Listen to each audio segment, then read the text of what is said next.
دخلتي على سيدنا النبي صلى الله عليه وسلم في المسجد النبوي ده من 35 سنة، بس لا يمكن انساه عشان حصل الكونتاكت. تبقى انت به فانت به، فهمته. أنا اسمي مهندس محمد أبو النجا نجاتي، بشتغل في التكنولوجي بس كده. أنا اسمي دكتور شيرين حلمي عبد الله بس. اتفضل يا نجاتي.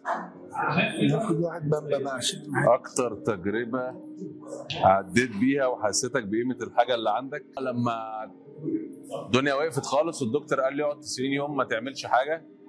في وسط ال 90 يوم اكتشفت إن أنا بعرف أبيع الشركات، فابتديت أبيع الشركات. بالظبط.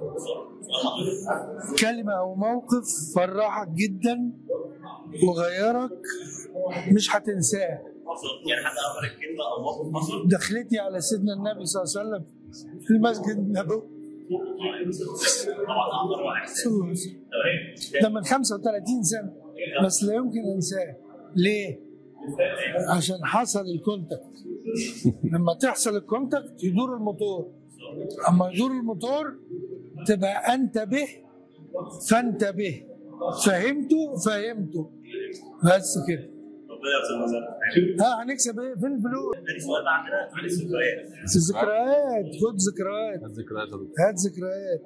أول هدية اشتريتها كانت إيه والمين وبكام؟ كان في بنت بحبها جبت لها كلب 600 جنيه. والله كان غالي والله.